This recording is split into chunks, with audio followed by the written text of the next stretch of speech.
Y regularmente a través de la contratación del salón, pedimos que haya personas que nos asistan, por ejemplo, para que estén al pendiente del clima, para que estén al pendiente, por ejemplo, si requiero proyección de algún video, requiero rotafolio, algún cañón, computadora, etcétera, la parte, digamos, técnica. Requiero de las personas que nos van a asistir para que nos pongan los snacks, jugos, botellas de agua, etcétera. Y la pregunta sería, para que vean la importancia de la sustancia económica, si alguien se pregunta, a ver, ese concepto que hoy mencionas, ¿qué sería? ¿Pago de rentas o pago de un servicio? Y les doy 2 segundos para que lo analicen. 1 y 2. Muchos se van a ir, oye, es lo que yo estoy pagando se llama renta de un local para dar una conferencia o sesionar con mis socios. No es cierto. Porque si ustedes valoran lo que yo estoy comprando, es el servicio. ¿Y por qué digo que lo que yo estoy comprando es el servicio? De nada me sirve a mí, empresario, tener la junta con mis socios si no tengo un buen clima, más ahorita que hace demasiado calor. Si no, por ejemplo, me asisten con unas botellas de agua, ¿me explicó? Si no me dan alimento llegado a la hora de la comida, etcétera, si no tengo el apoyo técnico. Entonces, a eso se refiere, estimados empresarios, contadores, ¿de acuerdo? Tienen que atender a la sustancia económica de lo que están realizando para que le den el efecto contable correspondiente. Entonces, regresando a mi lámina, por favor. Regresamos precisamente a los estados financieros, nos quedamos en el estado de resultado integral, que es el segundo estado financiero, ahí lo ven en su pantalla, que son 3 cuentas de resultados, gracias, ingresos, costos y gastos, ¿de acuerdo? El estado de flujos de efectivo, que por cierto, no todos lo conocen, no todos lo saben hacer, no todos saben que existe, ¿me explicó? Sin embargo, ¿cuál es el objeto esencial del estado de flujos de efectivo? Sencillo, que tengamos la posibilidad de acreditar, ¿de acuerdo?, de dónde se generaron los recursos. Hablo del dinero, básicamente, y el dinero que está reflejado en bancos. Y de esos recursos ya en bancos, ¿cómo se fueron aplicando? ¿Me explicó? Y hay alguna clasificación que pueden ser por fuentes propias o por fuentes a través de financiamientos. Pongo un ejemplo. El estado de flujos de efectivo va a reconocer en el momento que yo venda y cobro que el ingreso derivado de la venta generó ingresos al banco. Entonces es una generación interna de recursos. Vamos a poner un ejemplo. Vendo 1 millón masiva, que es 1,160,000, por lo tanto en mi cuenta de bancos cayó 1,160,000 pesos. Que nada más hago una pequeña acotación. Aunque tenga el dinero en bancos, ¿de acuerdo? Los 160,000, que es el IVA, ese dinero es del fisco, no es del empresario. ¿Por qué menciono esto? Porque el empresario siempre dice, yo tengo en bancos 1,160,000 y dispongo del 1,160,000. Entonces la pregunta sería, ¿y de dónde va a sacar el dinero para pagar el IVA? Bueno, nada más como valor agregado. Bueno, regresando al punto. Generación interna de recursos, 1,160,000 en bancos. ¿Qué lo generó? Ventas. Segundo supuesto. No me alcanza ese dinero para pagarle a proveedor, para pagar la nómina, para pagarle a mis acreedores, etcétera. ¿Me explicó? Solicito un financiamiento bancario. Entonces, vean, financiamiento bancario, financiamiento externo, ¿de acuerdo? Pero al final del camino está cayendo en bancos. Entonces, ahí estoy demostrando de dónde se está generando el recurso. Ahora, ya teniendo el dinero en el banco, financiamiento bancario pido 2 millones. Entonces ya tengo 1 millón de ventas, sin considerar el IVA, ¿de acuerdo? Y 2 millones de préstamo. Entonces tengo 3 millones al banco. Sale. Entonces, ¿cómo se va a aplicar ese recurso? ¿De acuerdo? Bueno, pues voy a pagar a proveedores 1,200,000. Ya salió. Voy a pagar la nómina 800. Ya me acabé 2 millones de pesos. Voy a pagar impuestos, ¿de acuerdo? Los 160,000, lo que decía hace ratito. ¿Queda clarito? Y la diferencia me va a quedar como un pequeño colchoncito para compra de insumos. Entonces, ¿a qué voy? El estado de flujos de efectivo les va a indicar cómo se allegó de recursos la empresa, insisto, que pueden ser de fuentes internas o de fuentes externas, y ese recurso ya generado, cómo se fue aplicando. Y el saldo que me quede, ¿de acuerdo?, debe de estar reflejado en mi cuenta bancaria. En bancos, vamos. ¿Quedó claro? Por eso, anteriormente, este estado, o llamado estado de flujos de efectivo, se llamaba estado de origen y de aplicación de recurso, por lo que acabo de platicar. Y el otro estado financiero, que tampoco muchos lo conocen, muchos lo hacen, ¿cómo se llama? Si lo podemos ver en pantalla, por favor. Se llama estado de cambios en el capital contable. Y ese estado financiero, ¿qué denota? ¿Qué me da? Pues simplemente todos los movimientos de capital, ¿de acuerdo? Y dentro de esos movimientos de capital está también, desde luego, si es capital contribuido, si es capital ganado.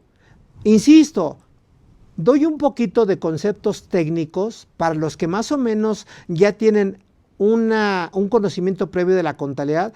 Creo que es un conocimiento que les va a servir, porque esa clasificación del capital viene en la norma de información financiera C11 y me define que el capital tiene dos fuentes, ¿de acuerdo? Capital contribuido, que son las aportaciones de los socios, y capital ganado, que son precisamente las utilidades que año con año van generando. ¿Me explicó? ¿Y por qué digo año con año? Porque regularmente el cierre contable, que coincide con el cierre fiscal, se da a diciembre o al mes de diciembre de cada año.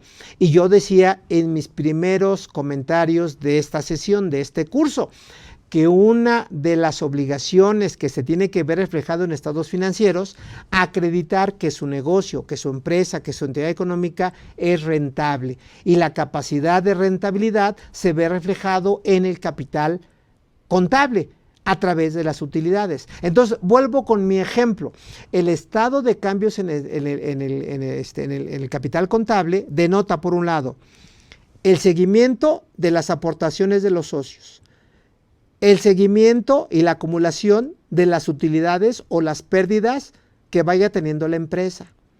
En su momento hay empresas, estarán de acuerdo conmigo, de que siendo empresa puede aportar dinero como inversión en el capital de otra empresa. Es decir, yo empresa puedo ser socio de otra empresa. ¿Por qué el ejemplo?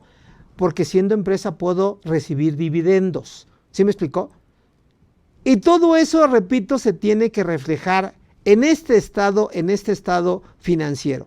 Otro ejemplo también, recuerden ustedes que, siguiendo un poquito con la estructura del estado de resultados, al final dice estado de resultados antes de ICR y PTU, ¿de acuerdo? Regularmente es lo que nos enseñaron nuestros maestros. Pero hoy, por ejemplo, el reparto de utilidades, ¿de acuerdo?, que ahorita, por ejemplo, en junio, las personas físicas tienen que repartir utilidades y en mayo lo repartieron las personas morales. El concepto de reparto de utilidades, ¿de acuerdo?, es una cuenta de resultados, es un gasto. No es cuenta de balance, que quede muy claro, ¿de acuerdo? Es decir, cuando provisionan el reparto de utilidades, cargan a gastos con abono al pasivo, que es PTU por pagar. Nada más para que lo tengan el dato. ¿Pero a qué voy? De que cuando ustedes sí reflejan un impuesto sobre la renta, también tienen que descontarlo de las utilidades contables dentro del estado de cambios en el capital contable. Y hay otro ejemplo que también lo tienen que tener muy presente. Hay empresas que por el transcurso del tiempo han aportado capital y tienen un capital muy generoso, 20, 30, 50, 100 millones de pesos. Se puede dar el caso de que hagan una reducción de capital.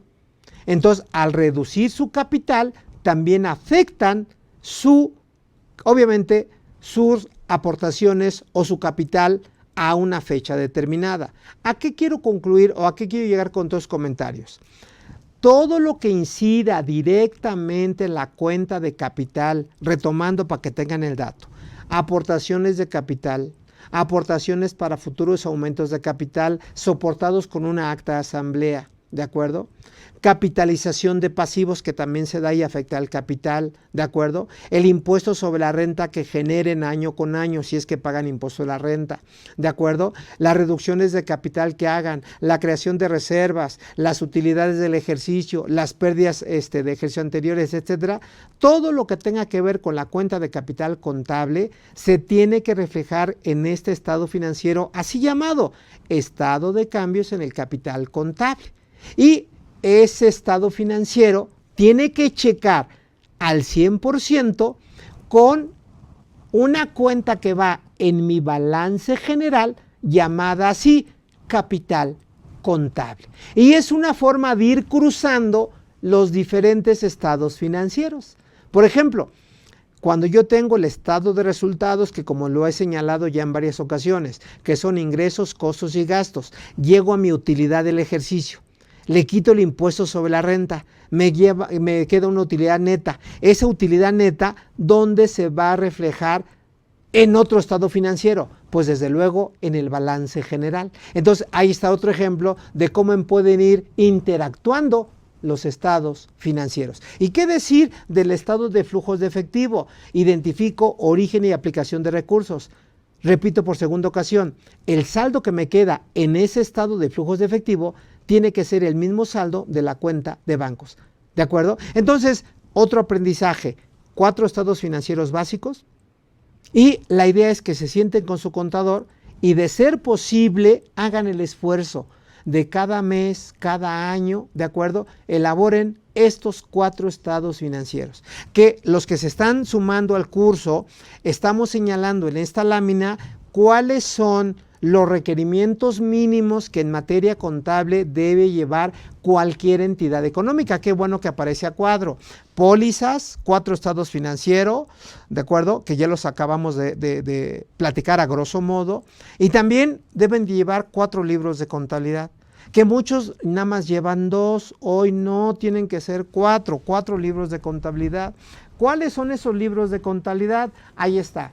El libro diario, que lo va a dar directamente su programa de contabilidad. El libro mayor, que lo da también su programa de contabilidad. Otro libro que se llama libro de actas, que ahí sí no lo da su programa de contabilidad. Y el último libro, libro de accionistas, ¿de acuerdo? Por lo tanto, aquí la pregunta es, ¿ustedes llevan los 4 libros de contabilidad? Pues ojalá y me dijeran que sí, pero regularmente en la práctica nada más llevan 2. Entonces ahí tienen un problema contable y fiscal. ¿Y por qué digo fiscal? Y discúlpenme si estamos hablando de contabilidad básica, porque yo les dije también al inicio, insisto, para que lleven un orden cronológico consecutivo de lo que estamos platicando. Yo les dije también una frase, la contabilidad no se puede ver aislada, porque incide en la parte financiera, en la parte jurídica, en la parte laboral, en la parte penal, etcétera, etcétera, etcétera. Un ejemplo para ver si así lo están haciendo. Y yo te llego otra vez a los libros de contabilidad. Vean, en la parte laboral, ¿qué prestaciones tengo yo que hacer como empresario? Que pese a que no las pago las prestaciones, tienen que estar registradas en contabilidad. ¿Y por qué tienen que estar registradas? Por una razón, porque esas prestaciones ya se devengaron. ¿A qué me refiero? Básicamente a 2 conceptos, o a 3, o a 4, o sea, los que quieran, jóvenes. Primer concepto muy elocuente. Cuando yo hablo del mes de diciembre en materia laboral, ¿qué se les viene a la mente? Laboralmente hablando como prestación. 2 segundos. 1 y 2. Pago de aguinaldo. Sale. El aguinaldo se paga en diciembre, ¿de acuerdo? A más tardar el 19 de diciembre. Porque la Ley Federal del Trabajo dice que el aguinaldo se pagará antes del 20 de diciembre. Ahora, ¿por qué el ejemplo lo pongo si es laboral y yo estoy viendo contabilidad? Por una razón.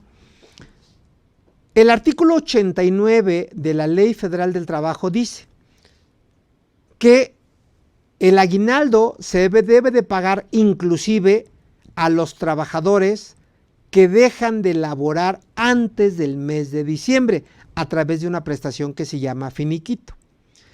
¿Y por qué el comentario? Porque eso denota lo siguiente, de que el aguinaldo, que es una prestación como derecho laboral del trabajador, irrenunciable, por cierto, que en principio se paga en diciembre, contablemente, ¿cuándo se debe de registrar? En el momento en que el trabajador ya tiene el derecho de cobro del aguinaldo. ¿Y eso qué quiere decir? Que ya se encuentra devengado. En otras palabras, termina el mes de enero de cualquier año y el contador tiene que reflejar en gastos la parte proporcional que a mi trabajador me corresponde aguinaldo. Termina el mes de febrero y hacer lo mismo. Y así se tiene que ir haciendo mes a mes. La pregunta es, ¿quién lo hace así?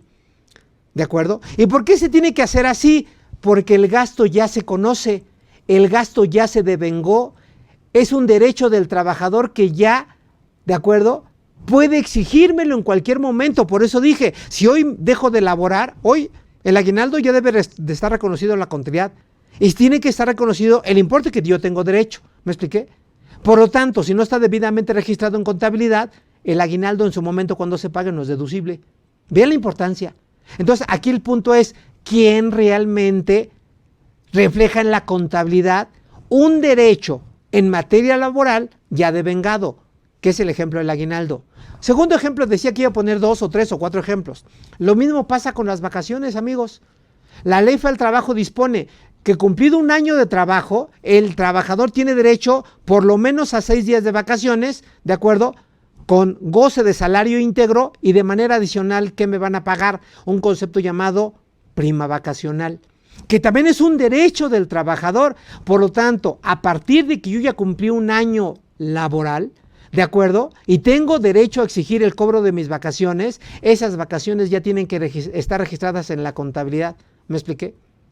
Ya decía ahorita del reparto de utilidades. Por ejemplo, las empresas que pagaron las utilidades en mayo, ¿de acuerdo?, ¿cuándo tuvieron que haber hecho el asiento contable de ese reparto de utilidades que se reflejó, ¿de acuerdo?, en su declaración anual del 2019? Tuvieron que haberlo registrado en el mes de diciembre. Y el asiento contable que él decía cargo al gasto con abono a PTU por pagar. ¿Por qué razón? Porque al final de cuentas ya es un derecho del trabajador que ya se generó. Por lo tanto, ya nada más debemos de esperar la fecha de pago. Insisto, empresas, mes de mayo.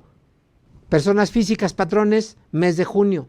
Y aquí un poquito la idea es que al tener los libros de contabilidad que mencionaba, libro diario, libro mayor, los estados financieros básicos, ¿de acuerdo?, hay una frase que yo aprendí desde el momento en que estaba estudiando contabilidad. Alguien puede decir, bueno, pues sí, ya tiene algunos años. Y yo aprendí con los principios de contabilidad, hoy se llaman normas de información financiera. Y una frase que yo aprendí, que hasta la fecha la aplico y es válida, ¿de acuerdo? Dicen, los gastos se registran cuando se conocen y los ingresos se registran cuando se da el evento crítico. Así lo decía. ¿Y qué es el evento crítico? Cuando se presta el servicio, que coincide con lo que estamos hablando. Por lo tanto, otro ejemplo, señores, otro ejemplo, y les quedará muy claro el supuesto. El servicio que me prestan de energía eléctrica, conocida como luz, por ejemplo, del mes de diciembre, ¿de acuerdo?, aunque se pague en enero, ¿cuándo se registra contablemente? En diciembre. ¿Por qué razón? Porque ahí me prestaron el servicio todo el mes de diciembre y yo tuve energía eléctrica. Por lo tanto, ¿en qué me lo registro? En diciembre, aunque se pague en enero. Y ya después vemos el efecto fiscal. ¿Me expliqué? El teléfono igual. Me prestaron el servicio todo diciembre. Por eso los recibos de teléfono, creo que a la fecha sigue diciendo fecha de generación del recibo y fecha de pago del recibo. Trae 2 fechas. ¿De acuerdo? Entonces, contablemente, ¿cuándo se tiene que registrar el recibo del teléfono? En diciembre. Volviendo con nóminas en materia laboral. ¿Cuántas veces no hemos escuchado que el patrón paga nómina semanal? Y hay semanas, estarán de acuerdo conmigo, que puede ser, por citar un ejemplo, del 26 de diciembre al 4 de enero. La pregunta es, ¿cuándo registro la nómina? ¿En diciembre o en enero? dando por entendido que la nómina se genera en enero. ¿Cuándo se hace el CFDI? En diciembre o en enero. Se hace en enero, no en diciembre. ¿Me explicó? Pero aquí, ¿qué tenemos que hacer contablemente? ¿Cuándo yo ya conocí el gasto? En diciembre. ¿De qué fecha? Del 26 de diciembre al 31 de diciembre. Entonces, esa nómina, de acuerdo, que ya se devengó en diciembre, contablemente, ¿cuándo tiene que estar registrada? En diciembre. Y la nómina que se genera a partir del 1 de enero, ¿de acuerdo? ¿Cuándo se registra? En enero. Cuando mucha gente dice, bueno, pues por sentido común, por practicidad, por lo que quieran, ¿de acuerdo? Registro toda la nómina en enero, por ejemplo. Pues tengan cuidado, porque al no estar correctamente registrada en contabilidad, lo que corresponde a diciembre, corren el riesgo de que esa nómina no sea deducible para efectos fiscales. Al decir esa frase, los que no están muy avesados en materia contable y fiscal, al decir en la frase de que no es deducible, les estoy diciendo que van a pagar más impuestos. Y eso todo mundo lo sabe y lo entiende perfectamente, llámese estudiante, llámese empresario, llámese inversionista, llámese contador, llámese como quieran llamarlo. ¿Sí queda claro? Volviendo con mi presentación, por favor. Entonces decía cuáles son los libros de contabilidad que tienen que llevar y ojalá los lleven todos. Libro diario, libro mayor que los genera su sistema contable, libro de actas, que son dos tipos de actas, actas ordinarias y actas extraordinarias, ¿de acuerdo? Y el libro de accionistas. Ahora, hago un par de comentarios muy generales, porque el contador tiene que estar en todo. Yo, de manera un poquito propositiva, cuando daba clase de contabilidad como ahorita, les decía a mis alumnos, tienen que ser metiches, no se enfoquen nada más a la contabilidad, lean contratos, lean por ejemplo, las propuestas de servicio que se hacen a los clientes, vean cómo se hace una factura, vean qué dice su acta constitutiva de la empresa, etcétera. Es decir, involúcrense. ¿Por qué menciono esto? Porque algo que el contador, aunque no es el especialista, tiene que leer, tiene que estudiar y tiene que ver si coincide con la contabilidad, son las actas de asamblea. ¿Y cuáles son algunos ejemplos que vienen en una acta que deben de estar registrados en contabilidad? Vean la importancia. Primer punto. Dentro de la orden del día de un acta de asamblea ordinaria se establece, número 1, aprobación de estados financieros. ¿Cuáles? Los 4 que acabo de mencionar. ¿Lo hacen? ¿Sí o no? Ojalá y sea que sí.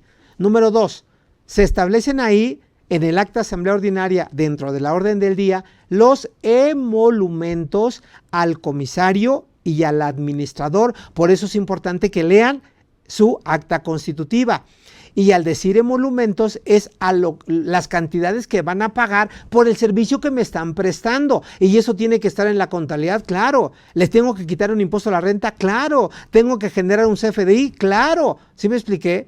En un acta de asamblea extraordinaria, por ejemplo, ¿qué se tiene que señalar que está afectado en contabilidad? Muy sencillo, las aportaciones de capital cuando se creó la empresa. El asiento contable, ¿cuál fue? Cargo a accionistas con abono a capital. ¿Y cuál es el concepto que se le pone a esa póliza? ¿De acuerdo? La póliza, que por cierto es de diario, tiene que decir obligación de suscripción de capital por parte de los socios, suscripción de capital, ¿de acuerdo? Los famosos 50,000, que ojalá fuera más, porque muchas veces que también es una incongruencia. Están facturando 20, 30, 40, 50 millones de pesos y tienen un capital ridículo de 50,000 pesos. La pregunta, tienen que ser congruentes, tienen que tener un capital de trabajo sano, ad hoc a sus necesidades, a sus ventas. ¿Cómo entender que facturo 100 millones de pesos? Ponía un ejemplo del hospital de un cliente que yo ahorita, que factura 1,000 millones de pesos y que pueda tener un capital de trabajo de 50,000. ¿Ustedes lo creen? Yo no. Yo no. Entonces, ¿cuál sería, por ejemplo, la sugerencia mía como contador? ¿De acuerdo? Que eso se llama criterio prudencial. ¿Y qué es el criterio prudencial? Es precisamente lo que opina el experto en contabilidad, en este caso yo, ¿de acuerdo?, en función de mi experiencia. Y a hablar de capital, ¿qué les digo a los inversionistas? El capital por lo menos tiene que ser el 10% de las ventas. Si vendo 10 millones de pesos, pues 1 millón tiene que estar el capital. Si vendo 100 millones de pesos, 10 millones tiene que estar en el capital, para que seas más o menos un capital sano. Pero bueno, volviendo a la parte de un acta de asamblea extraordinaria. Hago una aportación de capital, que el asiento era cargoaccionistas con abono al capital suscrito, ¿de acuerdo? Voy a poner 2 millones de pesos. ¿Queda claro? Entonces, ¿eso se registra contablemente? Claro. ¿Se tiene que dejar asentado en un acta de asamblea extraordinaria? Claro. Y de ser posible, protocolizada ante fedatario público.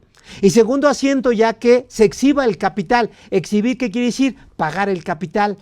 Se tiene que hacer regularmente un depósito en la cuenta bancaria. Entonces, ya que entró el dinero al banco, el asiento contable que se hace es cargo al banco, porque está entrando dinero al banco, con abono a accionistas, porque los accionistas ya están entregando o depositando el capital que se obligaron por acta de asamblea a aportar a los socios. Por eso hago una aclaración.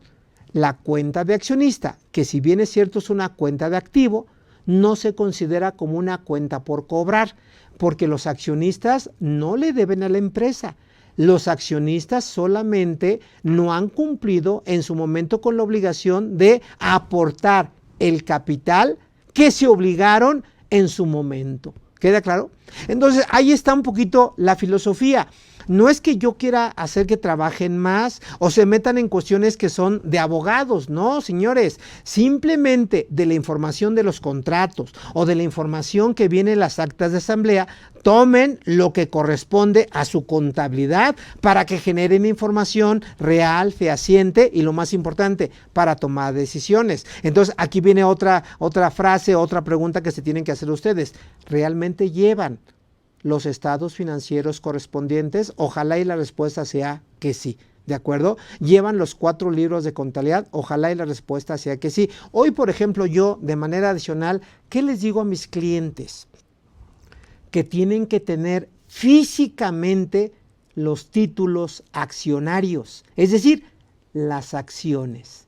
Entonces, ahí viene otra reflexión, ¿de acuerdo? ¿Quién los lleva? Aquí, ¿cuál es mi filosofía o el entendimiento que pretendo transmitir? Que la contabilidad obviamente refleje la realidad de la empresa.